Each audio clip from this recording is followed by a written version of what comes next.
Ya, assalamualaikum warahmatullahi wabarakatuh. Nama saya Guswanto. Saya akan menjelaskan tentang laporan praktikum saya yang berjudul Manajemen Pemeliharaan Induk Laktasi. Ya, latar belakang. Secara umum, sapi perah merupakan penghasil susu yang sangat baik dibanding ternak perah lainnya. Salah satu jenis sapi perah yang terkenal adalah Friesian Holstein atau FH. Sapi perah Friesian Holstein ini atau sapi perah berasal dari negara Belanda dan saat ini merupakan jenis sapi perah dengan jumlah terbesar, yaitu 90% dari jumlah total sapi perah yang ada di dunia. Sapi ini merupakan bangsa sapi besar keturunan Eropa pertama kali diperkenalkan pada tahun 1600. Friesian Holstein atau Hereford cukup baik beradaptasi dengan lingkungan dan memproduksi susu dengan jumlah besar. Rata-rata produksi susu mencapai lebih dari 19.000 lbs dengan kandungan lemak 3,7%. Produksi terbesar dari jenis sapi perah FH ini pernah tercatat melebihi 60.000 lbs dalam 360 hari. Pembahasan yang digunakan adalah sapi FH. Sapi FH juga dikenal dengan nama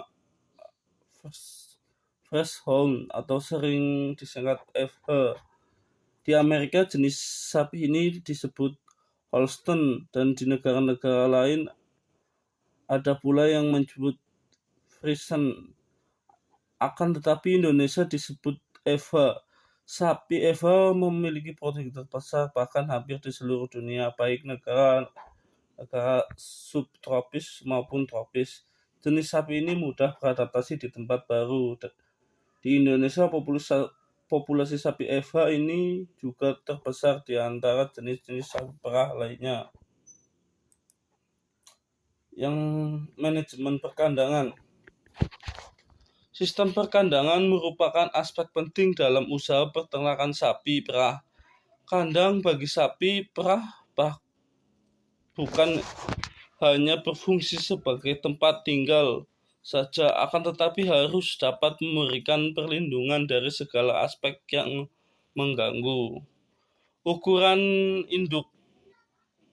kandang induk laktasi yaitu lebar 1,75 meter dan panjang 1,2 meter, serta dilengkapi tempat pakan dan minum masing-masing dengan ukuran 80 x 50 cm dan 50 x 40 cm. Kandang yang baik mempunyai persyaratan seperti lantai yang kuat dan tidak licin, dan kemiringan 5% dan kemiringan atap 30%, serta disesuaikan dengan suhu kelembapan lingkungan sehingga ternak akan merasa nyaman berada di dalam kandang, serta letak selokan dibuat pada gang tepat di belakang ternak sapi. Yang kedua tentang pakannya, ransum induk laktasi pada dasarnya terdiri dari hijauan, leguminosa maupun rumput-rumputan dalam keadaan segar atau kering, dan konsentrat yang tinggi kualitas dan palatabilitasnya. Faktor-faktor yang perlu diperhatikan dalam penyusunan ransum sapi adalah ransum cukup mengandung protein dan lemak.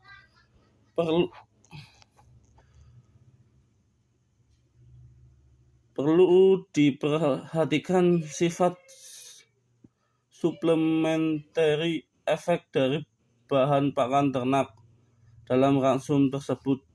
Dari bahan pakan yang dibutuhkan ternak Bahan pakan ternak sapi pada dasarnya dapat digolongkan menjadi 3, yakni pakan hijauan, pakan penguat, dan pakan tambahan. Yang kedua membahas tentang penyakit pada sapi laktasi. Biasanya yang sering terjadi penyakit adalah mastitis, brucellosis, dan milk fever. Upaya pencegahan penyakit dapat dilakukan dengan cara sanitasi kandang, pengobatan, vaksinisasi, menjaga kebersihan sapi dan lingkungan seperti kandangnya. Ya, mengenai produksi susu adalah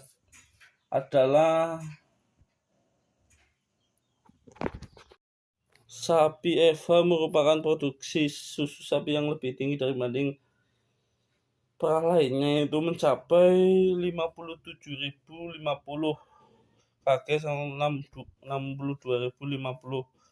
Laktasi dengan presentasi kadar lemak rendah 3,7. Lemak susunya berwarna kuning dengan butiran-butirannya yang kecil dan tidak merata sehingga sukar pemisahannya untuk dibuat mentega.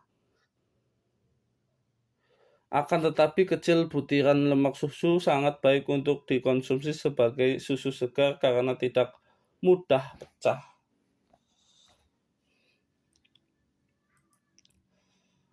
Yang terakhir adalah penanganan limbahnya. Limbah kandang dalam jumlah yang besar dapat menimbulkan bau yang menyengat sehingga perlu penanganan khusus agar tidak menimbulkan pencemaran lingkungan. Saat ini sering kita jumpai limbah yang menumpuk pada peternakan rakyat. Maka karena itu seharusnya limbah kandang itu dapat dijadikan kompos atau pupuk organik yang dapat membantu kita untuk mengurangi pencemaran dari kotoran sapi tersebut dan juga memanfaatkan limbah kotoran-kotoran menjadi barang yang lebih bermanfaat untuk pengembukan tanaman-tanaman yang nantinya tanaman tersebut bisa dapat kita gunakan untuk pakan, jadi saling menguntungkan. Ya, mungkin itu saja yang dapat saya sampaikan. Kurang lebihnya mohon maaf. Billahi taufik wal hidayah. Wassalamualaikum warahmatullahi wabarakatuh.